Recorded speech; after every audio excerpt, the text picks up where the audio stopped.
கிருபை நிறைந்த நல்ல ஆண்டவரே, இந்த அருமையான இந்த நேரத்துக்காக உமக்கு நன்றி சொல்லுகிறோம். இந்த நாளிலே நாங்கள் உம்முடைய சமூகத்தில் வந்து உம்மை நோக்கி பார்க்கும்படி நீர் எங்களுக்கு தந்த இந்த நல்ல தருணத்திற்காக ஸ்தோத்திரம். எத்தனையோ பேருக்கு இந்த பாக்கியம் இல்லப்பா, எங்களுக்கு நீர் தந்திருக்கிறீர். இந்த நேரத்தில் வந்த ஒவ்வொருவரையும் நீர் ஆசீர்வதிப்பீராக. இப்பொழுதும் நாங்கள் உம்முடைய வார்த்தைகளை தியானிக்கும்படியாக இந்த இடத்துல நிற்கிறோம். கர்த்தர் எங்களோடு கூட பேசுவீராக, எங்களை நடத்துவீராக, உம்முடைய வார்த்தையினால் எங்களை பலப்படுத்துவீராக. கிருபை சூழ்ந்து கொள்ளட்டும், சிந்தைகளை ஒருமுகப்படுத்தும், எண்ணங்களை சீர்படுத்தும். ஆண்டவரே, கண்மலை மீட்பருமாகிய கர்த்தாவே, எங்களுடைய வாயின் வார்த்தையும் எங்களுடைய இருதயத்தின் தியானமும் உம்முடைய சமூகத்தில் பிரீதியாய் இருப்பதாக. ஆமேன், ஆமேன். உட்கார். அல்லேலூயா, அல்லேலூயா.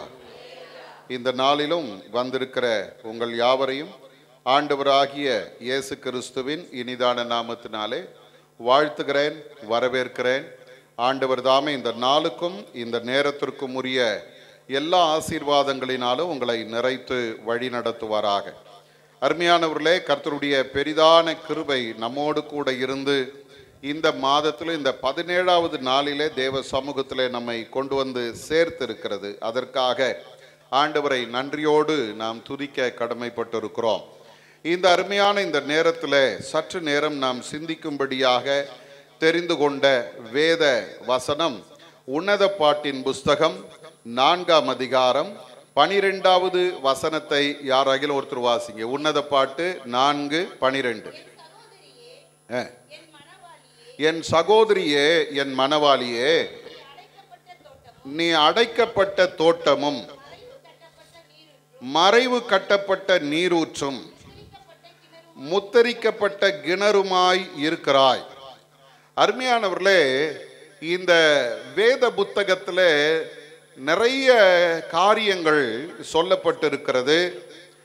ஒரு மனிதனுடைய வாழ்க்கையில என்னென்னலாம் நன்மைகள் அல்லது எப்படிப்பட்ட சூழ்நிலைகள் வருமோ அந்த எல்லா சூழ்நிலைகளையும் வேதம் நமக்கு சொல்லுகிறது.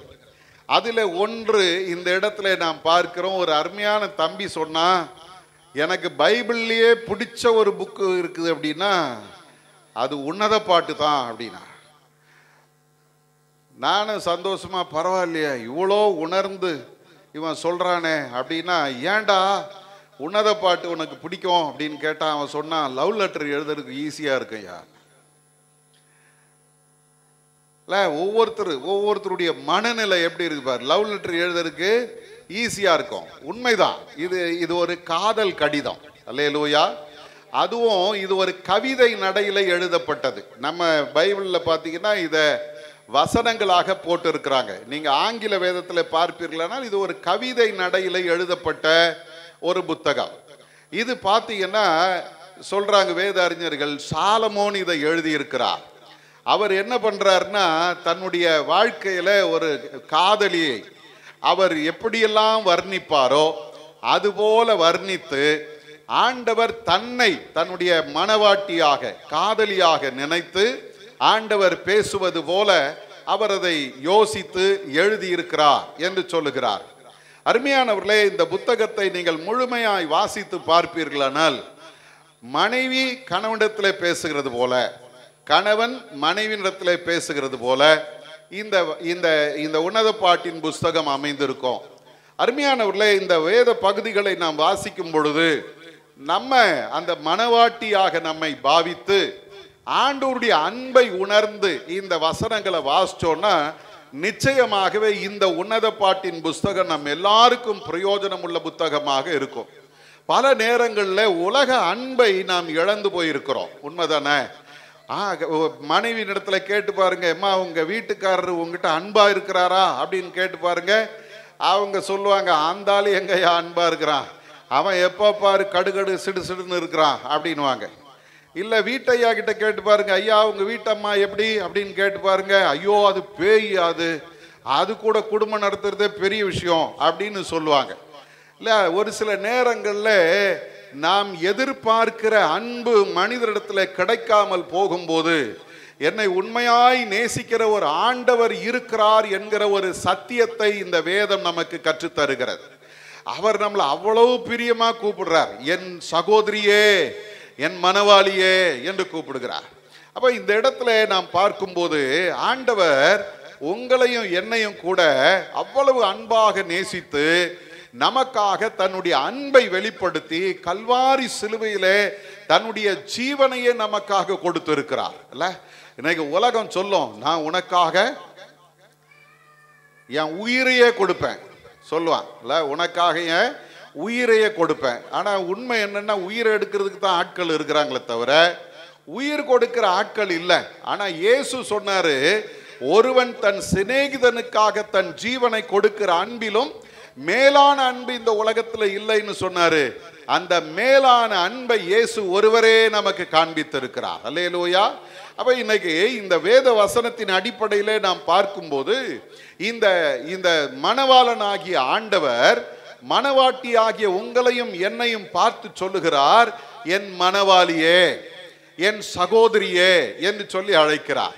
அருமையானவர்களே, வேதத்தை நாம் வாசிக்கும் போது ஒரு சிலரை கர்த்தர் இப்படி விசேஷமாக கூப்பிட்டு இருக்கிறார். தானியேல் ஆண்டவர் அப்படி சொல்றார். தானியேலின் புத்தகம் 9ஆம் அதிகாரம் 23வது வசனத்துல சொல்றாரு, நீ மிகவும் பிரியமானவன் என்று சொல்லி தானியேலை பார்த்து கர்த்தர் சொல்றார், நீ மிகவும் பிரியமானவன். இதற்கு அருமையான தேவஜனமே, தானியேல் தன்னுடைய பாவங்களை அறிக்கையிட்டு, தன் ஜனங்களுடைய பாவங்களை அறிக்கையிட்டு ஆண்டவருடைய விடுதலைக்காக தேவ சமூகத்தில் காத்திருந்த பொழுது ஆண்டவர் அவனுக்கு கொடுத்த ஒரு அருமையான வார்த்தை தான், நீ மிகவும் பிரியமானவன். யாக்கோபை குறித்து வேதம் சொல்லும்போது ஏசாயா தீர்க்கதரிசியின் புத்தகம் 43ஆம் அதிகாரம் 4வது வசனத்துல சொல்றாரு, நீ என் பார்வைக்கு அருமையானவன். அல்லேலூயா. நீ பிரியமானவன் மட்டும் இல்ல, நீ என் பார்வைக்கு அருமையானவனாய் இருக்கிறாய். அதே போல உபாகமம் 33:12 பென்யமீனை குறித்து ஆண்டவர் சொல்லும்போது சொல்றாரு, கர்த்தருக்கு பிரியமானவன். அல்லேலூயா.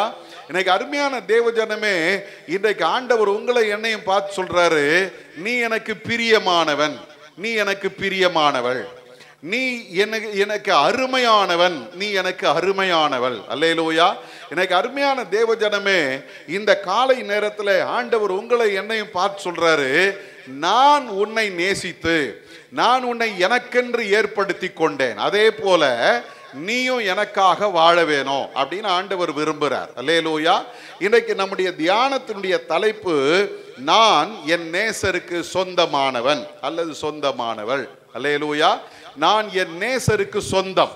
எனக்கு அருமையான தேவஜனமே, இந்த வாசித்த இந்த வசனத்தில் 12வது வசனத்தில் சொல்லுகிறது, என் சகோதரியே, என் மணவாளியே, நீ அடைக்கப்பட்ட தோட்டமும் மறைவு கட்டப்பட்ட நீரூற்றும் முத்திரிக்கப்பட்ட கிணறுமாய் இருக்கிறாய் என்று ஆண்டவர் அங்கே சொல்லுகிறார்.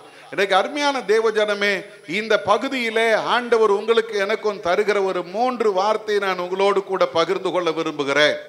நான் அவருக்கு சொந்தம், அவர் எனக்கு சொந்தம். அல்லேலூயா. இருக்கிறீங்களா? அல்லேலூயா, அல்லேலூயா, அல்லேலூயா, அல்லேலூயா. நான் அவருக்கு சொந்தம், அவர், பேசுங்களேன், பயமா இருக்குதா? எங்க வீட்டையா திட்ட போறாரியா, நீ வேற இந்த மாதிரிலாம் சொல்லித்தரியான்ற மாதிரி இருக்குது நீங்க பாக்குறது பார்த்தா. நான் யாருக்கு சொந்தம்? கர்த்தருக்கு சொந்தம். கர்த்தர் யாருக்கு சொந்தம்? எனக்கு சொந்தம். அவருக்கு நான் மிகவும் பிரியமானவன், அருமையானவன். அல்ல, அப்படி இருக்கிறதுனால கர்த்தர் நமக்கு ஒரு 3 காரியங்களை அல்லது நன்மைகளை அவர் செய்கிறார். அதுல ஒன்று, முதலாவது அந்த வாசித்த வார்த்தையான உன்னத பாட்டின் புத்தகம் 4ஆம் அதிகாரம் 12வது வசனத்துடைய முதல் வார்த்தை சொல்லுகிறது, நீ அடைக்கப்பட்ட தோட்டம். அல்லேலூயா. அருமையானவர்களே, ஆண்டவர் உங்களை என்னையும் பார்த்து சொல்றாரு, நீ யார் தெரியுமா? நீ அடைக்கப்பட்ட தோட்டம். அப்படின்னா என்ன அர்த்தம்? அப்படின்னா ஆண்டவர் நம்மை சுற்றிலும் வேலி அடைத்து வைத்திருக்கிறார். அல்லேலூயா. அது அடைக்கப்பட்டது, யாரும் உள்ள நுழைய முடியாது, யாரும் அந்த தோட்டத்தில் சேதப்படுத்த முடியாது, யாரும் அந்த தோட்டத்தினுடைய கனிகளை பறிக்க முடியாது. காரணம் என்ன தெரியுமா? அது பாதுகாக்கப்பட்ட அல்லது அடைக்கப்பட்ட தோட்டமாய் இருக்கிறது. இன்னைக்கு அருமையான தேவஜனமே, ஆண்டவர் இந்த தோட்டத்தை அதிகமாய் நேசித்தார். காரணம் என்ன அப்படின்னு பார்த்தீங்கன்னா, அதுக்கு அடுத்த 2 வசனங்களை பாருங்க. உன் தோட்டம் மாதளஞ்செடிகளும் அருமையான கனிமரங்களும் மருதோன்றி செடிகளும் நலத செடிகளும் நலதமும் குங்குமமும் வசம்பும் லவங்கமும் சகலவித தூப வர்க்கங்களும் வெள்ளை போல செடிகளும் சந்தன விருட்சங்களும் சகலவித கந்த வர்க்க செடிகளும் உள்ள சிங்கார வனமாயிருக்கிறார். ஆண்டவர் பாருங்க, இந்த மணவாட்டியை எப்படி பார்க்கிறார்னா, இது ஒரு தோட்டம் போல பார்க்கிறார். அந்த தோட்டத்துல என்ன இருக்கிறது தெரியுமா? வாசனை வீசுகிற மரங்கள் இருக்கிறது, கனி கொடுக்கிற மரங்கள் இருக்கிறது. அதெல்லாம் பார்க்கும்போது அவர் நினைக்கிறாரு, இந்த தோட்டத்தை நான் வெறுமையாக விடமாட்டேன், இந்த தோட்டத்தை நான் பாதுகாக்க வேணும், இந்த தோட்டத்தை நான் வேலி அடைத்து காக்க போகிறேன் என்று ஆண்டவர் இறங்கி வருகிறார். ஏசாயா தீர்க்கதரிசியின் புத்தகத்தில் 5ஆம் அதிகாரத்தில் நீங்கள் பார்ப்பீர்களானால் 1வது 2வது வசனங்களை நாம் பார்க்கும்போது, அங்கே என் நேசருக்கு மகா செழிப்பான மேட்டிலே ஒரு திராட்சை தோட்டம் உண்டு என்று சொல்லி அது ஆரம்பிக்கிறது. அவர் என்ன செய்தாராம்? அதை வேலி அடைத்து வைத்திருக்கிறார் என்று நாம் பார்க்கிறோம். அருமையானவர்களே, ஆண்டவர் தமக்கென்று நியமித்த மக்களை அல்லது தோட்டத்தை அவர் என்ன செய்கிறாராம்? வேலி அடைத்து பாதுகாக்கிறவர். அல்லேலூயா. இன்னைக்கு நம்முடைய வாழ்க்கையில ஆண்டவர் நம்மை பார்க்கும்போது எப்படி பார்க்கிறார் தெரியுமா? இவர்களிடத்துல நான் விரும்புகிற நற்கனிகள் இருக்கிறது, இவர்களிடத்துல நான் விரும்புகிற நல் வாசனை இருக்கிறது. அல்லேலூயா. இவர்களிடத்துல எனக்கு பிரியமான காரியங்கள் இருக்கிறது, ஆகவே நான் இவர்களை பாதுகாக்க போகிறேன். அல்லேலூயா, அல்லேலூயா. எனக்கு அருமையான தேவஜனமே, நம்முடைய வாழ்க்கையை ஆண்டவர் எப்படி எதிர்பார்க்கிறார் தெரியுமா?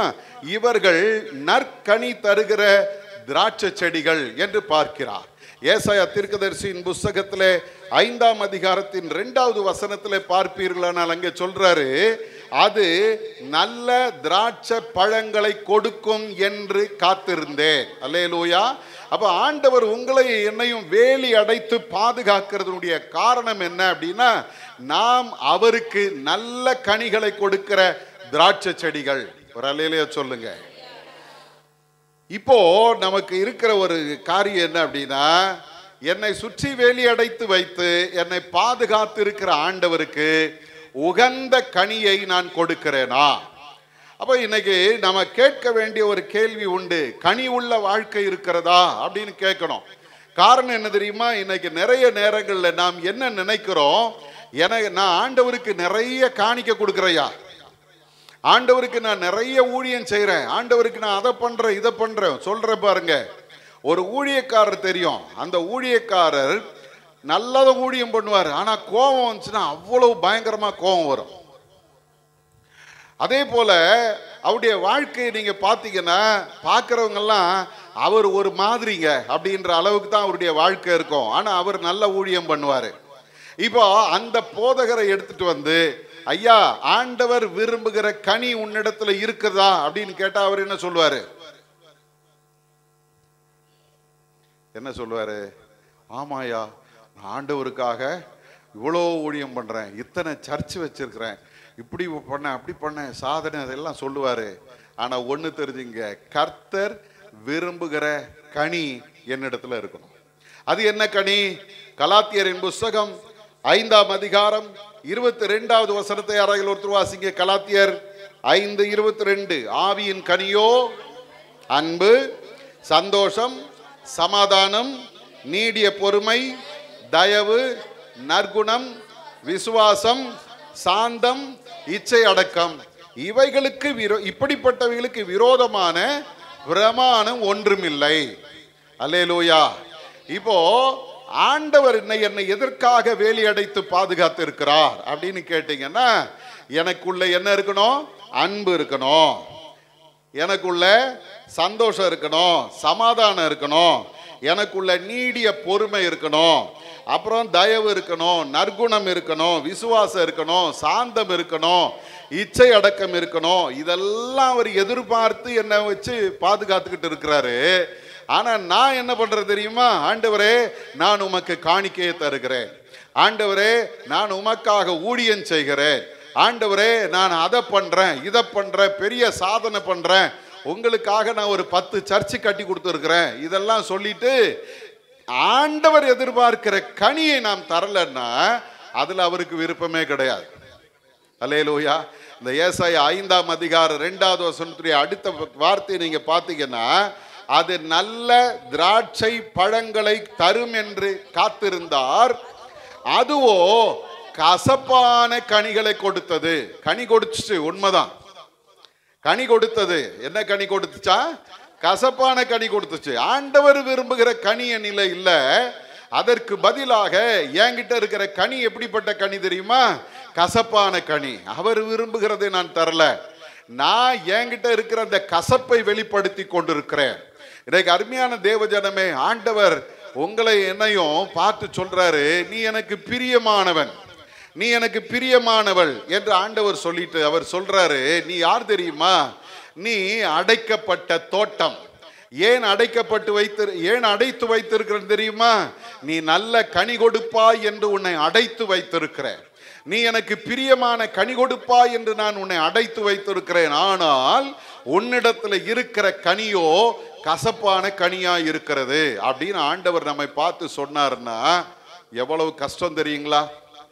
எனக்கு அருமையான தேவ ஜனமே, ஒரு விசை நம்மை நாம் ஆராய்ந்து பார்ப்போம். ஆண்டவர் என்னிடத்துல விரும்புகிற கனி என்னிடத்துல இருக்கிறதா? என் ஆண்டவருக்கு நான் சொந்தம் என்று சொல்லுகிறது பெரிதல்ல. என் ஆண்டவர் விரும்புகிறபடி நான் வாழ்ந்து நான் சொந்தமா இருந்தா அதுல ஆசீர்வாதம் உண்டு. இந்த காலை நேரத்துல ஆண்டவருடைய சமூகத்துல நம்மை அர்ப்பணிப்போம். நீங்க யாரு? நீங்களும் நானும் யார் தெரியுமா? அடைக்கப்பட்ட தோட்டம். 2வது ஒரு வார்த்தை ஆண்டவர் சொல்றாரு, நாம் மறைவு கட்டப்பட்ட நீரூற்று என்று சொல்லுகிறார். அருமையானவர்களே, இந்த நீரூற்றை குறித்து நீங்க பார்த்தீங்கன்னா ஆங்கில வேதம் சொல்லுகிறது a spring shut up என்று சொல்லுகிறது. இந்த நீரூற்று என்ன பண்ணப்பட்டிருக்கிறதா? அது மறைக்கப்பட்டிருக்கிறது. மறைக்கப்பட்டிருக்கு. எதுக்காக அதை மறைக்கிறாங்க அப்படின்னா, யாரும் அதை போய் கெடுத்துடக்கூடாது, யாரும் அந்த நீரை கெடுத்துடக்கூடாது. அது சுத்தமான நீர். அந்த நல்ல நீரூற்றை பாதுகாப்பதற்கு ஆண்டவர் என்ன பண்றாரா? அதை மறைத்து வைத்திருக்கிறார். மறைவு கட்டப்பட்ட நீரூற்று. அருமையானவர்களே, ஒருவேளை மறைவு இல்லாமல் இருந்தால் என்ன நடக்கும்? ஆதியாகமத்தின் புத்தகம் 26ஆம் அதிகாரம் 16வது வசனத்தை யாராவது ஒருத்தர் வாசிங்க. ஆதியாகமம் 26:16 18. தன் தகப்பனாகிய ஆபிரகாமின் நாட்களில் வெட்டினவைகளும் ஆபிரகாம் மரித்த பின் பெலிஸ்தர் தூர்த்து போட்டவைகளுமான துறவுகள் என்று சொல்லுகிறது. அப்ப இந்த இடத்துல நாம் பார்க்கிற ஒரு சம்பவம் என்ன தெரியுங்களா? ஆபிரகாம் எங்கெல்லாம் போனாரோ அங்கெல்லாம் பலிபீடம் கட்டினாரு, எங்கெல்லாம் போனாரோ அங்கெல்லாம் தங்கிறதுக்கு ஒரு கூடாரம் போட்டார். கூடவே அங்கங்க என்ன பண்ணாரா? துறவுகளை தோண்டினார். அந்த நாட்கள்ல இந்த துறவுகள் தோன்றதுக்கு அர்த்தம் என்ன அப்படின்னா, இது என்னுடைய சொந்த இடம் என்று சொல்லி அந்த இடத்தை தனக்கு சொந்தமாக்கி கொள்ளுகிறதனுடைய அடையாளம். இப்போ ஆபிரகாம் இருந்த வரைக்கும் அவர் தோண்டின துறவுகள் இருந்தது, பாதுகாப்பா இருந்துச்சு. ஆனா இப்ப ஆபிரகாம் மரித்த பிறகு வேதம் என்ன சொல்லுது தெரியுமா? பெலிஸ்தர் வந்து அந்த துறவுகளை என்ன செய்தார்களா? தூர்த்து போட்டார்கள். அப்போ பாதுகாப்பு இல்லாமல் இருந்ததுனால அவங்க என்ன பண்றாங்க? அந்த துறவுகளை எல்லாம் மூடிட்டாங்க. எல்லா துறவுகளும் அழிக்கப்பட்டது. இன்னைக்கு அருமையான தேவஜனமே, பாதுகாப்பு இல்லாமல் இருக்குமானால் எப்பேற்பட்ட நீரூற்றும் அழிந்து போகும். அப்ப இந்த இடத்துல நாம் பார்க்கிறோம், அது அழியாமல் இருப்பதற்காகத்தான் கர்த்தர் என்ன பண்றாராம்? அதை அவர் மறைவு கட்டப்பட்ட நீரூற்றாக வைத்திருக்கிறார். அல்லேலூயா.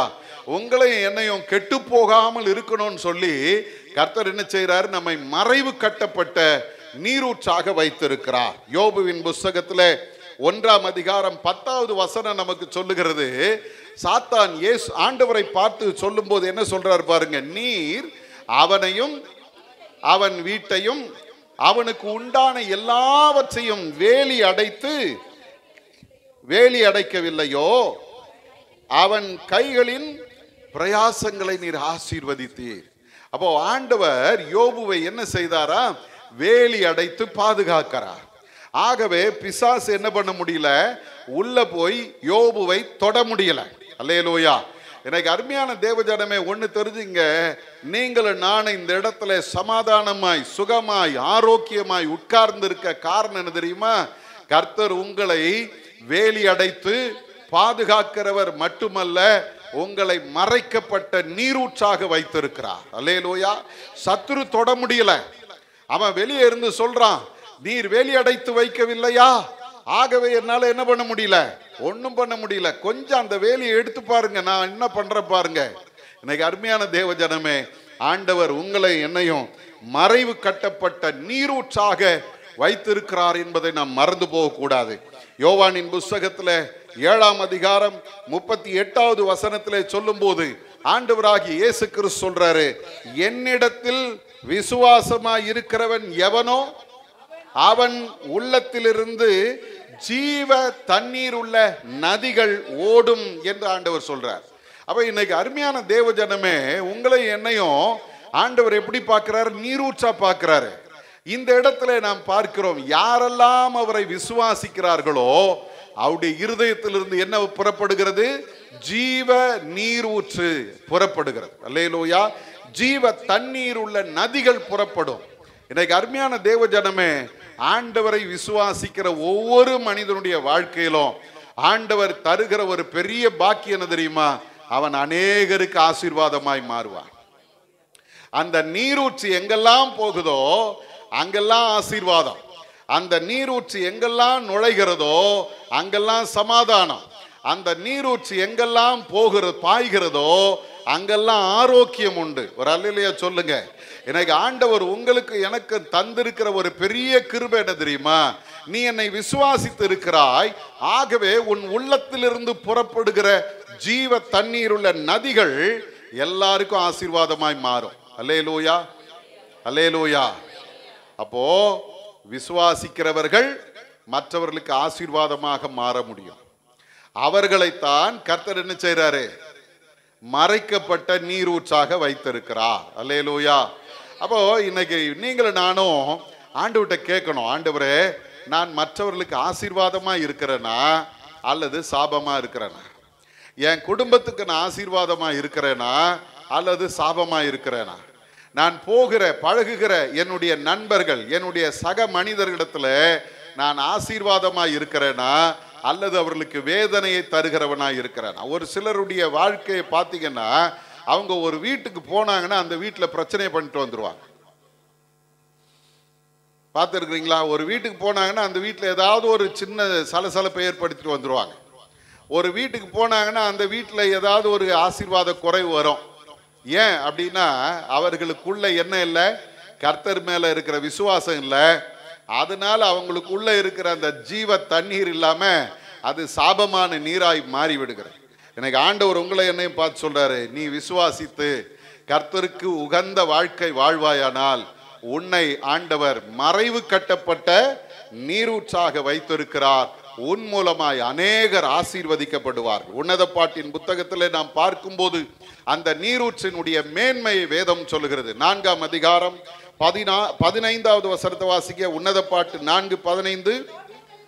தோட்டங்களுக்கு நீர் ஊற்றும் ஜீவ தண்ணீரின் துறவும் லீபனோனிலிருந்து ஓடி வரும் வாய்க்கால்களும் உண்டாயிருக்கும். தோட்டங்கள்ல ஆண்டவர் சொல்றார், இந்த நீரூற்று அது எப்படிப்பட்ட நீரூற்று? ஜீவ தண்ணீரின் துறவு. அல்லேலூயா. அப்ப ஆண்டவர் உங்களை என்னையும் எப்படி வைத்திருக்கிறார் தெரியுமா? ஜீவ தண்ணீர் உள்ள துறவுகளாக நம்மை வைத்திருக்கிறார். எனக்கு ஆண்டவருடைய சமூகத்துல, ஆண்டவரே, நான் உண்மையிலேயே மற்றவர்களுக்கு ஆசீர்வாதமா இருக்கிறேன். நான் ஒருவேளை அப்படி இல்லை அப்படின்னா இன்னையிலிருந்து என்னை மாற்றுங்கப்பா. மற்றவர்களுக்கு நான் ஆசீர்வாதமா இருக்கணும். நான் உம்முடைய மறைவு கட்டப்பட்ட நீரூற்றாக இருக்கணும். உம்முடைய பாதுகாப்பிலே நான் இருக்க உதவி செய்யுங்கன்னு சொல்லி ஆண்டவருடைய கரத்தில் ஒப்பு கொடுப்போம். 3வது ஒரு வார்த்தை வேதம் சொல்லுகிறது. நாம் பார்க்கிறோம், அதை உன்னத பாட்டு 4:12 கடைசி வார்த்தை சொல்லுகிறது, நீ முத்தரிக்கப்பட்ட கிணறாக இருக்கிறாய். அல்லேலூயா. நீ முத்தரிக்கப்பட்ட கிணறு, a fountain sealed. ஆண்டவருடைய வேதம் சொல்லுது முத்தரிக்கப்பட்டது. இந்த முத்திரைக்கு ஒரு மேன்மை உண்டு. என்ன தெரியுங்களா? வாசி பாருங்க, மத்தேயின் சுவிசேஷம் 27ஆம் அதிகாரம் 66வது வசனத்தை வாசிங்க. மத்தேயு 27:66. அவர்கள் போய் அந்த கல்லுக்கு முத்திரை போட்டு காவல் வைத்து கல்லறையை பத்திரப்படுத்தினார்கள். அருமையானவர்களே, இயேசுவினுடைய கல்லறை குறித்து வேதம் இங்கே சொல்லுகிறது. அவங்க என்ன பண்ணாங்களா? அதற்கு முத்திரை போட்டார்கள். அந்த கல்லுக்கு என்ன பண்ணாங்களா? முத்திரை போட்டு அதற்கு காவல் வைத்து கல்லறையை என்ன பண்ணினாங்க? பத்திரப்படுத்தினார்கள். அல்லேலூயா. அப்ப முத்திரை எதற்கு போடப்படுகிறது தெரியுமா? பத்திரமா இருக்கணும்னு போடப்படுது. ஒரு அல்லேலூயா சொல்லுங்க. ஆண்டவர் உங்களை என்னைய முத்தரித்து வைத்திருக்கிறார் அப்படின்னா அதுக்கு என்ன அர்த்தம் தெரியுமா? நான் பத்திரமா இருக்கிறேன்னு அர்த்தம். அல்லேலூயா. பக்கத்தில் இருக்க கையை பிடிச்சி சொல்லுங்க, நீ கர்த்தராலே பத்திரமா இருக்கிற. அல்லேலூயா. இன்னைக்கு பல நேரங்களில் நமக்கு ஒரு பயம் இருக்குது. என்ன நடக்குமோ, எப்படி ஆயிடுமோ, இது இப்படி ஆச்சுன்னா என்ன பண்றது, அப்படி ஆச்சுன்னா என்ன பண்றது, நிறைய பயம் இருக்குது. ஒன்று தெரிஞ்சுங்க, கர்த்தருடைய முத்திரை என் மேல இருந்தா நான் பாதுகாப்பா இருப்பேன். அல்லேலூயா. வேதம் சொல்லுகிறது பாருங்க, ஆண்டவர் நமக்கு ஒரு முத்திரையை வைத்திருக்கிறார். 2 கொரிந்தியரின் புத்தகம் 1ஆம் அதிகாரம் 22வது வசனத்தை வாசி பாருங்க. அவர் நம்மை முத்தரித்து நம்முடைய இருதயங்களில் ஆவி என்னும் அச்சாரத்தை கொடுத்திருக்கிறார். ஒரு அல்லேலூயா சொல்லுங்க. அவர் நம்மை முத்தரித்திருக்கிறார். எதனால முத்தரித்திருக்கிறார்? தம்முடைய பரிசுத்த ஆவியினாலே நம்மை அவர் முத்தரித்து வைத்திருக்கிறார். அல்லேலூயா. நீங்களும் நானும் யாரெல்லாம் பரிசுத்த ஆவியை பெற்றிருக்கிறோமோ அத்தனை பேரும் ஆண்டவராலே முத்தரிக்கப்பட்டவர்கள். அல்லேலூயா. அல்லேலூயா. எனக்கு அருமையான தேவஜனமே, பல நேரங்கள்ல நம்ம என்ன நினைக்கிறது தெரியுமா? இந்த பரிசுத்த ஆவின்றது யாருக்கோ, வெள்ளையும் சொல்லையுமா சுத்துவாங்க, அவங்களுக்கு தான் பரிசுத்த ஆவி, நமக்கெல்லாம் கிடையாது. இன்னும் ரொம்ப அதிகமா அதை பத்தி பேசினா சொல்லுவாங்க, நீங்கள் ரட்சிக்கப்பட்ட போது பெற்ற பரிசுத்த ஆவி அப்படின்னு பவுல் ஏற்கனவே சொல்லிட்டாரியா. ஆகவே நான் ரட்சிக்கப்பட்ட பொழுது எனக்கு என்ன வந்துச்சு?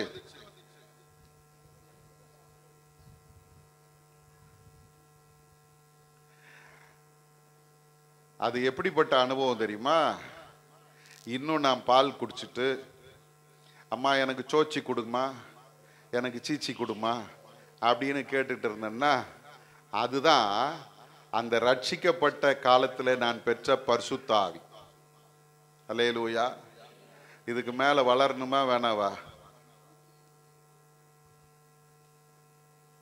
நீங்க உட்கார்ந்து இருக்கிறத பார்த்தா அதுவே பெருசியா எங்களுக்கு அதுக்கு மேல என்ன வளர்ச்சி அப்படின்ற மாதிரியே இருக்கு.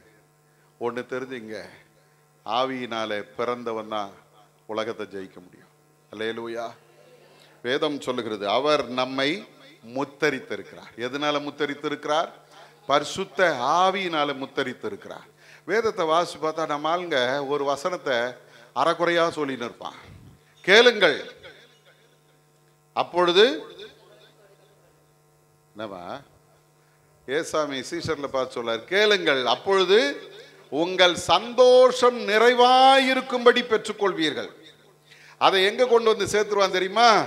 ஆண்டவரே எனக்கு இது வேணாம், ஆண்டவரே எனக்கு இந்த ஆசீர்வாதம் வேணாம், ஆண்டவரே இதுக்கு இவ்வளவு பணம் வேணாம், ஆண்டவரே எனக்கு இந்த சுகம் வேணாம், ஆண்டவரே எனக்கு இந்த ஆசீர்வாதம் வேணாம், ஆண்டவரே இதுக்காக கொண்டு போய் இந்த வசனத்தை கொண்டு போய் அங்க சேர்த்துருவான். சேர்த்துட்டு சொல்லுவான், கேளுங்கள் அப்பொழுது உங்கள் சந்தோஷம் நிறைவாயிருக்கும்படி பெற்றுக்கொள்வீர்கள் என்று சொன்னீரே ஆண்டவரே, நான் கேட்கிறேன் என் சந்தோஷம் நிறைவாயிருக்கத்தாங்க. அதுவா? ஆண்டவராகிய இயேசு கிறிஸ்து அந்த வார்த்தையை சொன்ன இடம் வேற. அவர் பரிசுத்த ஆவியானவருடைய வல்லமை குறித்து பேசுறார், அவருடைய பொழிவை குறித்து பேசுறாரு. நான் போகிறது உங்களுக்கு நலமா இருக்கும், நான் போன பிறகு இன்னொரு தேற்றரவாளனை உங்களுக்கு அனுப்புவேன்னு சொல்லி அதை பற்றி பேசிட்டே வந்துட்டு இயேசு சொல்வாரு, நீங்கள் இதுவரைக்கு என் நாமத்தினாலே ஒன்றும் கேட்கவில்லை, கேளுங்கள் அப்பொழுது உங்கள் சந்தோஷம் நிறைவாயிருக்கும்படி. எதை குறித்து சொல்றாரு அப்போ? பரிசுத்த ஆவி. அல்லேலூயா. பரிசுத்த ஆவி ஒரு மனிதனுக்குள்ள வந்துட்டா அதன் பிறகு அவன் ஆசீர்வாதத்துக்காக ஓட வேண்டிய அவசியமே கிடையாது, தானா நடக்கும். எத்தனை பேர் நம்புறீங்க? இன்னைக்கு ஓட்டேரி திருச்சபை அந்த அனுபவத்துக்குள்ள வரணும். ஆதி திருச்சபை எடுத்துங்க. ஆச்சரியம் என்ன தெரியுமா? பரிசுத்த ஆவி அவர்களுக்குள்ள வந்த பொழுது அவர்கள் பலனடைந்தார்கள், திருச்சபை உருவானது. அதோட நம்ம பார்க்கிறோம் நிறைய ஊழியங்கள் நடக்கிறது. எல்லாத்துக்கும் மேல அவர்கள் எல்லாவற்றையும் பொதுவாய் வைத்து அதை அவர்கள் அனுபவித்தார்கள். வேதம் சொல்லுகிறது அதுல ஒருத்தனுக்கும் ஒரு நன்மையும் குறைவுபடவில்லை அப்படின்னு வேதம் சொல்லுகிறது. சரிங்களா? அப்போ ஆண்டவருடைய ஆவியானவர் திருச்சபையில ஊற்றப்படும் போது ஒருவருக்கும் ஒரு நன்மையும் குறைவுபடாது. நேரம் ஒரு அல்லேலியா சொல்லி இருக்கணும். ஆனா உங்களுக்கு இந்த வசனம் கிடையாது. இது யாருக்கோ, கர்த்தாவே என்னை உம்முடைய ஆவியினால நிரப்புங்க, உம்முடைய அபிஷேகம் என்னை மூடட்டோன்னு கேட்டு கர்த்தருடைய ஆவியை பெற்றுக்கொள்வீர்களானால் உங்களுக்கு தான் ஆண்டவர் சொல்றாரு, உன்னை நான் முத்தரித்து வைத்திருக்கிறேன். அல்லேலூயா, அல்லேலூயா. அந்த முத்திரை எதற்காக அப்படின்னா மீட்கப்படும் நாளுக்கென்று. அல்லேலூயா. எபேசியரின் புத்தகம் 4ஆம் அதிகாரம் 30வது வசனம் சொல்லுகிறது, அன்றியும் நீங்கள் மீட்கப்படும் நாளுக்கென்று முத்திரையாக பெற்ற தேவனுடைய பரிசுத்த ஆவியை துக்கப்படுத்தாதிருங்கள். அல்லேலூயா. எந்த நாளுக்கு? மீட்கப்படும் நாளுக்கு. எங்க இருந்து மீட்கப்படுகிறோம்? இந்த ஜென்ம பாவத்திலிருந்து, இந்த பாவ சரீரத்திலிருந்து உங்களை என்னை கர்த்தர் மீட்டு எடுத்து கொண்டு போய் அவருடைய ராஜ்யத்தில் நிறுத்த போகிறார். அல்லேலூயா. பரலோகம்னு ஒன்று இருக்குது, தெரியுமா உங்களுக்கு?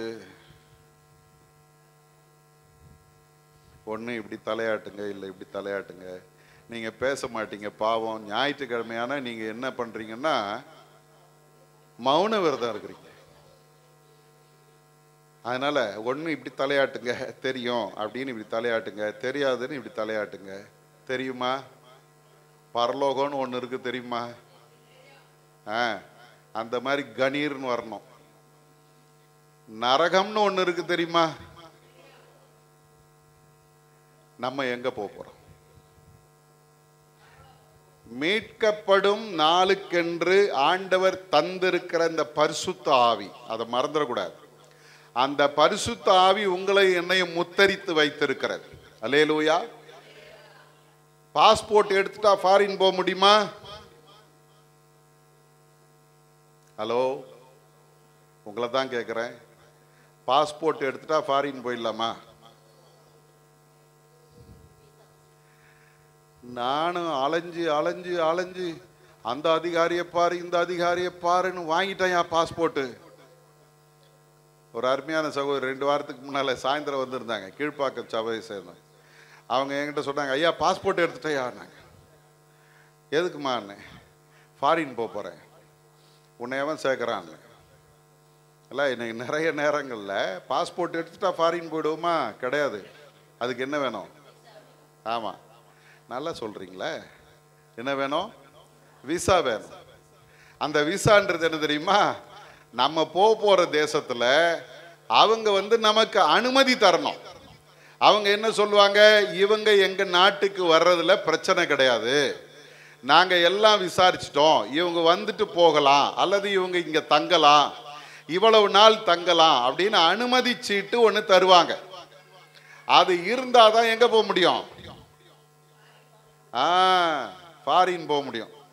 அப்படி இல்லை, நான் எங்கே போக முடியாது? ஃபாரின் போக முடியாது. இப்போ நீங்களும் நானும் ரட்சிப்பு என்கிற பாஸ்போர்ட்டை எடுத்துட்டோம். எடுத்துட்டீங்களா? ஒரு சிலர் அந்த பாஸ்போர்ட்டை எடுக்கல. வர்றேன் நானும் கோயிலுக்கு. எத்தனை வருஷம் வர்ற? நான் ஒரு 20-25 வருஷமா வர்றேன் கோயிலுக்கு. ரட்சிக்கப்பட்டியா? அதுதான் சந்தேகமாக இருக்குது. ரட்சிப்பு அப்படின்ற ஒரு பாஸ்போர்ட்டை எடுத்தாச்சு, இதை வச்சுக்கிட்டு எங்கே போக முடியாது? பேசுங்களேன். ஏன் நாங்கள் ஆசீர்வாதத்தை கேட்க வந்தால் இப்போ பரலோகம் அனுப்புறதுக்கு வழி சொல்லின்னு இருக்கிறீங்க? எல்லா கிறிஸ்தவ வாழ்க்கைக்கும் ஒரு எல்லை இருக்கிறது. அது என்ன எல்லை தெரியுமா? அங்கே போகணும், பரலோகம் போகணும். அல்லேலூயா. இங்கேயே நம்ம உட்கார்ந்துட்டு இங்கேயே நம்ம சந்தோஷமாக இருந்துருவோம்னு நினைக்காதீங்க. இது ஒரு நாள் முடிந்து போகும் வாழ்க்கை, அனித்தியமான வாழ்க்கை, நிலையான வாழ்க்கை நமக்கு உண்டு. அதுக்கு ஆண்டவர் தந்திருக்கிற ஒரு பாஸ்போர்ட் தான் பரிசுத்த ஆவி. அல்லேலூயா. ஆண்டவர் சொல்றாரு, ஒருவன் ஜலத்தினாலும் ஆவியினாலும் பிறவாவிட்டால் எங்க போக முடியாது? தேவனுடைய ராஜ்யத்தில் பிரவேசிப்பதில்லை. அப்போ ஜலத்திலே பிறந்துட்டோம், ஞானஸ்நானம் எடுத்துட்டோம், சந்தோஷம், ரட்சிப்பை பெற்று விட்டேன், சந்தோஷம். அடுத்தது நமக்குள்ள வர வேண்டியது என்ன தெரியுமா? ஆண்டவருடைய முத்திரை ஆகிய பரிசுத்த ஆவி. இன்னைக்கு அந்த பரிசுத்த ஆவி என்னை நிரப்பி வைத்திருக்கிறார். எதற்காக? மீட்கப்படும் நாளுக்காக என்னை ஆயத்தப்படுத்தி கொண்டே இருக்கிறார். ஆனா இதுக்கு இடையில ஒரு காரியம் நடக்குது. பவுலப்போஸ்தலன் சொல்றாரு, மீட்கப்படும் நாளுக்கென்று முத்திரையாக பெற்ற பரிசுத்த ஆவி என்ன பண்ணிடாதீங்க, துக்கப்படுத்திராதீங்க. எபேசியரின் புத்தகம் 4ஆம் அதிகாரத்தில் நீங்க எடுத்து வாசி பாருங்க. அந்த இடத்துல அப்போஸ்தலனாகிய பவுல் சில காரியங்களை சொல்றார். எதெல்லாம் பரிசுத்த ஆவியானவரை துக்கப்படுத்தக்கூடிய காரியங்கள்? சகலவிதமான கசப்பும், கோபமும், மூர்க்கமும், கூக்குரலும், தூஷணமும், மற்ற எந்த துர்க்குணமும் உங்களை விட்டு நீங்க கடவது. அல்லேலூயா. அப்ப பரிசுத்த ஆவியானவரை துக்கப்படுத்துகிற ஒரு காரியம் இருக்கிறது. அது என்ன தெரியுமா? சகலவிதமான கசப்பு. அல்லேலூயா. மனுஷனுக்குள்ள கசப்பு இருக்குதா? இருக்குதா உங்களுக்குள்ள? ஒரு சிலர் முகத்தையே பார்க்க முடியலல்ல, பார்த்தா வயிறு எரியுது, பத்தினி எரியுது எனக்கு. சொல்றியா? எங்க போக முடியாது? நான் சொல்லங்க, நீங்க எல்லாரும் பரலோகம் போவீங்க அப்படின்னு தான் நான் விரும்புறேன். ஆனா பைபிள் சொல்லுது கசப்பு, சகலவிதமான கசப்பு. அப்படின்னா என்ன அர்த்தம்? இதனால எனக்கு இவர் மேல கோபம், இதனால எனக்கு இவங்க மேல கசப்பு அப்படின்றது இல்லை. எந்த கசப்பா இருந்தாலும் எங்க போக முடியாது? ரெண்டாவது சொல்லுது கோபம். அல்லேலூயா. வருதா? மூக்கு மேல கோபம் இருக்குதா? ஒரு வார்த்தை சொல்லிட்டாங்கயா, தாங்கவே முடியலையா, நைட்லாம் தூக்கமே வர மாட்டேங்குது, ஒரு வார்த்தை நாக்கு புடுக்கிற மாதிரி கேட்டு வந்துடலான்னு நினைக்கிறேன் அப்படின்னு நினைச்சினா நீ எங்க போக முடியாது? அவன் ஒரு அடி அடிச்சிட்டான், நான் திரும்பி 4 அடி அடிச்சாதான் எனக்கு திருப்தி ஆகும். நீ நான் எங்க போக முடியாது? ஆண்டவர் சொல்றாரு, ஒரு கன்னத்தில் அறைந்தால் நிசாம், ஒரு கன்னத்தில் அறைந்தால். அதுக்காக அவர் தான் எங்கே போய் சண்டை போட்டு வந்தாருன்னு நினைச்சிடாதீங்க, வம்பா போயிடும். மாப்பிள்ளை இப்பதான் பார்த்து இருக்கிறாங்க, அப்புறம் பொண்ணு வீட்டுக்காரங்க பயந்துட போறாங்க. கோபம். கிறிஸ்தவங்கன்றவங்க நல்லா தெரிஞ்சுங்க, சூடு சொரணம் இல்லாதவன். கிறிஸ்தவன் யாரு? ஹலோ, இருக்கிறீங்களா?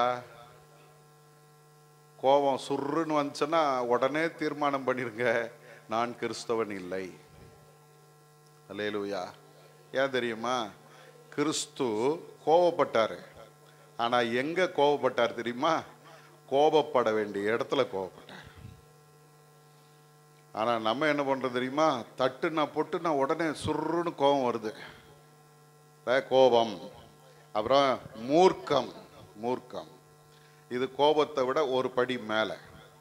எடுத்ததும் பலார்னு ஒன்று வச்சிடுறாங்க, பார்த்துருக்கீங்களா? கை நமன்னு இருக்குது. ஒருத்தன் சொன்னான், ஜிம்முக்கு போயிட்டு வந்தேன் பாருங்க, கை ஒரு மாதிரி நமன்னு இருக்குது, எவனையாவது அடிக்கணும் போலயே இருக்குதுன்னா. இதுக்கு பேர் என்னது? மூர்க்கம். கூக்குரல். கூக்குரல் இருக்குதா வீட்டில்? கூக்குரல் இருக்குதா உங்க வீட்டில்? இருக்குதா? எல்லாம் அமைதியாக உட்கார்ந்து இருக்கிறத பார்த்தா ஏன் இதெல்லாம் கேட்டுன்னு இருக்கிற, இதெல்லாம் எங்கள் வீட்டில் இருக்கிறது தானே அப்படின்றீங்களா? கூக்குரல் இருக்குதா? சண்டை 4 வீட்டுக்கு கேட்கும். அதான் 4 வீட்டுக்கு கேட்கும். உன் குடும்பம் எப்படிப்பட்டது தெரியுமா? எனக்கு தெரியுமா? நீங்கன்னா அவ்வளோ பெரிய ஆளா, நீ அவ்வளோ நல்லவனா நீ அப்படின்னு இந்த அம்மா ஆரம்பிக்கும். இவர் ஆரம்பிப்பார், ஏய் நீ மட்டும் நான் யோக்கியமா, உங்கள் வீட்டில் இவன் இப்படி இருக்கிறான் அப்படின்னு ஆரம்பிச்சாங்கன்னா தெருவே நாறிடுது. நடக்குதா? கூக்குரல் வரக்கூடாது. என்ன வரக்கூடாது? கூக்குரல் இருக்கக்கூடாது வீட்டில். தூஷணம், கெட்ட வார்த்தை எல்லாம் இருக்குதா? கெட்ட வார்த்தை எல்லாத்தையும் சொல்லிட்டு பவுல் அப்போஸ்தலன் அதுக்கு மேல சொல்ல முடியல. அவர் என்ன சொல்றாரு தெரியுமா? சகல விதமான, ஆமா, எந்த துர்க்குணமும் உங்களை விட்டு நீங்க கடவுது, மீட்கப்படும் நாளுக்கென்று முத்திரையாய் பெற்ற பரிசுத்த ஆவியை என்ன பண்ணிடாதீங்க, துக்கப்படுத்திடாதீங்க. அதுக்கு பதில் என்ன செய்யணும்? 32வது வசனம் சொல்லுகிறது, தயவாயும் மன உருக்கமாயும் இருந்து கிறிஸ்துவுக்குள் தேவன் உங்களுக்கு மன்னித்தது போல நீங்களும் ஒருவருக்கு ஒருவர் மன்னியுங்கள். அல்லேலூயா. இன்னைக்கு கர்த்தருடைய ஆவியானவர் நமக்குள்ளே வாசம் பண்ணி நம்மை அவர் முத்தரித்து வைத்திருக்கிறார் என்று நம்புகிற அத்தனை பேரும் நீங்களும் நானும் செய்ய வேண்டிய ஒரு காரியம் என்ன தெரியுமா? கிறிஸ்து எனக்கு மன்னித்தது போல. சொல்லுங்க, கிறிஸ்து. அவர் எங்கேயாவது கண்டிஷன் போட்டாரா? நான் உன்னை மன்னிக்கணும்னா நீ வந்து என்கிட்ட சாரி சொல்லு அப்படின்னாரா? எங்கே கேட்டாரா? சாரி சொல்லு, சாரி சொல்லு, மன்னிச்சுக்கோன்னு சொல்லு, இல்லைன்னா நான் உன்னை மன்னிக்க மாட்டேன் அப்படியா சொன்னாரு? ஆண்டவர் எப்படிப்பட்டவர் தெரியுமா? ஆண்டவரே, பாவியாகிய மேல, அதுவும் அவன் தூரத்தில் நின்றுகிட்டு தன் கண்களை வானத்துக்கு ஏறெடுக்க துணியாமல் தன் மார்பில் அடித்து கொண்டு அவன் சொல்றான், பாவியாகிய என் மேல கிருபையாயிரும். ஆண்டவர் பாருங்க, அங்கிருந்து இறங்கி வந்துட்டார். பரிசேயன் இங்க நிக்கிறான், ஆயக்காரன் வெளியே நிற்கிறான். ஆண்டவர் இறங்கி அங்கே போயிட்டார்.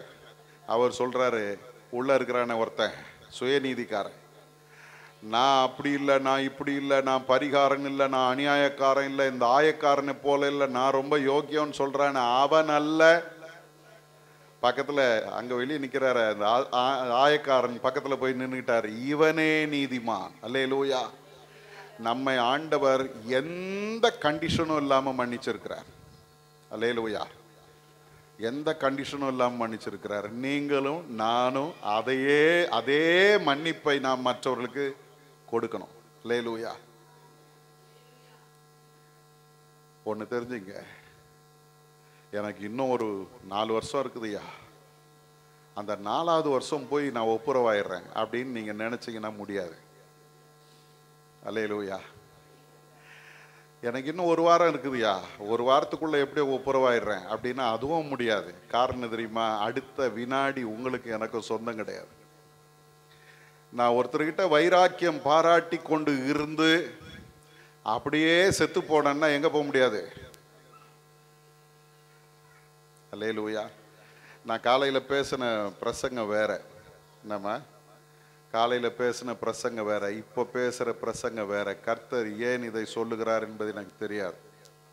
எனக்கு அநேகர் மன்னிக்கிறதுக்கு மனம் இல்லாமல் இன்னும் வைராக்கியம் பாராட்டி கொண்டிருக்கிறோம். கர்த்தர் உங்களிடத்துல தான் பேசிக்கிட்டு இருக்கிறார். நீ மன்னிக்காத பட்சத்தில் உன்னுடைய பாவங்கள் உனக்கு மன்னிக்கப்படாது. பரமண்டல ஜபம் நல்லா சொல்றோம்ல, எங்கள் கடனாளிகளுக்கு நாங்கள் மன்னிக்கிறது போல எங்கள் கடன்களை எங்களுக்கு. அப்படின்னா என்ன அர்த்தம் தெரியுமா? நான் அவனுக்கு மன்னிச்சிட்டேன், ஆகவே நீர் எனக்கு மன்னியும். ஆனா நான் மன்னிக்காம இருந்தா எனக்கும் அது மன்னிக்கப்படாது. ஆண்டவர் எந்த வார்த்தையை சொன்னாலும் ஒரு ட்விஸ்ட் வைப்பார். நான் கரெக்டா இருக்கிற ஆண்டவரே, ஆகவே எனக்கு நீங்க இதை செய்யுங்க அப்படின்னு கேட்டா நடக்கும். நான் அவனை மன்னிச்சிட்ட ஆண்டவரே, அது போல என்னை மன்னிங்க, அதுதான் கற்றுக் கொடுக்கிறார். இன்னைக்கு ஆண்டவர் நம்மை பார்த்து சொல்றாரு, கிறிஸ்து உங்களுக்கு மன்னித்தது போல நீங்களும் ஒருவருக்கு ஒருவர் மன்னியுங்கள். காரணம், நீ முத்தரிக்கப்பட்ட கிணறு. அல்லேலூயா. இன்னைக்கு ஆண்டவருடைய சமூகத்துல நான் ஆண்டவருக்கு சொந்தம் என்று சொல்லும் போது அவர் 3 காரியத்தை உங்களுக்காக எனக்காக செய்கிறார். 1, நான் அடைக்கப்பட்ட தோட்டம், பாதுகாக்கப்பட்டு இருக்கிறேன். காரணம், எனக்குள்ள இருக்கிற நற்கனிகளை கர்த்தர் தேடி கொண்டிருக்கிறார். அந்த நற்கனிகளை நான் கொடுக்க அவர் விரும்புகிறார். அந்த நற்கனி கொடுத்தால் என்னவர் அடைக்கப்பட்ட தோட்டமாய். 2வது, மறைவு கட்டப்பட்ட நீரூற்றாக வைத்திருக்கிறார். அந்த நீரூற்று ஆண்டவரை விசுவாசிக்கிறதுனால எனக்குள்ள வருது. அந்த நீரூற்று எங்கெல்லாம் போகிறதோ அத்தனை பேருக்கும் அது ஆசீர்வாதமாய் இருக்கிறது. ஆகவே அதை ஆண்டவர் மறைவு கட்டி வைத்திருக்கிறார், கெட்டு போக கூடாதுன்னு பாதுகாக்கிறார். மூன்றாவது பார்த்தோம், முத்தரிக்கப்பட்ட கிணறு. அது கர்த்தருடைய ஆவியானவரால் முத்தரிக்கப்பட்டது. அந்த முத்தரிக்கப்பட்ட கிணறு அதிகாரம் உள்ளது. அது ஒரு நாள் தேவ சமூகத்தில் போய் நிற்க போகிறது. ஆகவே இன்றைக்கு ஆண்டவரே, நான் உமக்கு சொந்தம் என்று சொல்லும்போது நான் எப்படி இருக்கிறேன் என்பதை நாம் ஆராய்ந்து பார்ப்போம். கண்களை மூடி ஆண்டவருடைய சமூகத்தில் ஒரு விசை நம்மை ஆண்டவருக்கு அர்ப்பணிப்போம். ஆண்டவரே, நீர் எனக்காக என்னை அடைக்கப்பட்ட தோட்டம் போல பாதுகாத்து கொண்டிருக்கிறீர். மறைவு கட்டப்பட்ட நீரூற்றை போல எந்த சேதமும் எந்த தீங்கும் வராதபடி என்னை பாதுகாத்து கொண்டிருக்கிறீர். முத்தரிக்கப்பட்ட கிணறாக, பத்திரப்படுத்தப்பட்ட கிணறாக நான் இருக்கிறேன் ஆண்டவரே.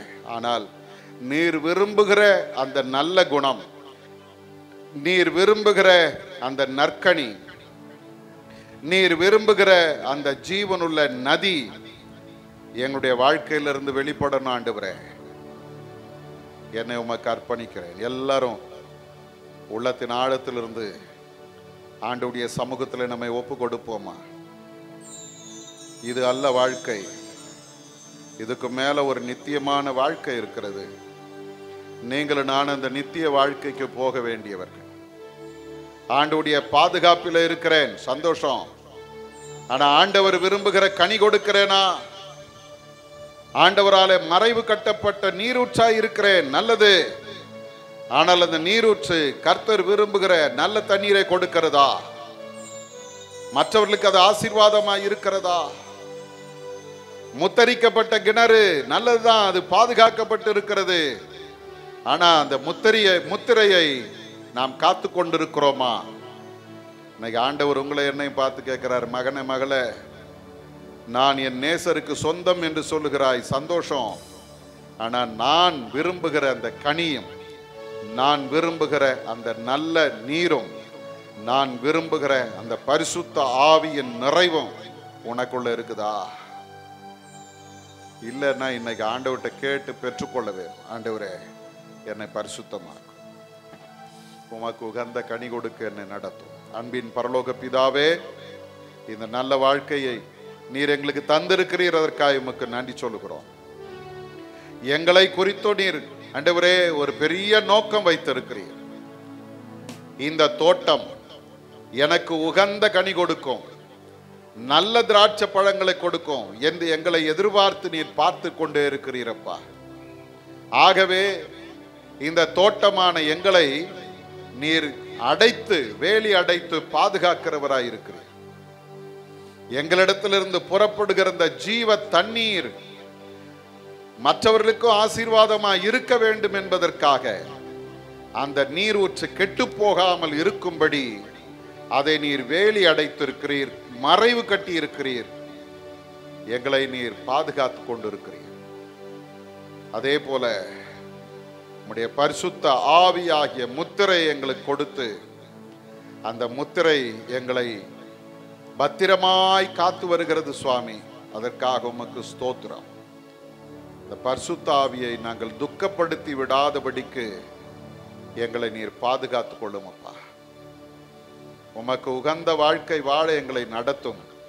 உம்முடைய கிருபை எங்கள் ஒவ்வொருவரையும் சூழ்ந்து கொள்ளட்டும். இயேசுவின் மூலம் ஜெபிக்கிறோம் எங்கள் நல்ல பிதாவே, ஆமென்.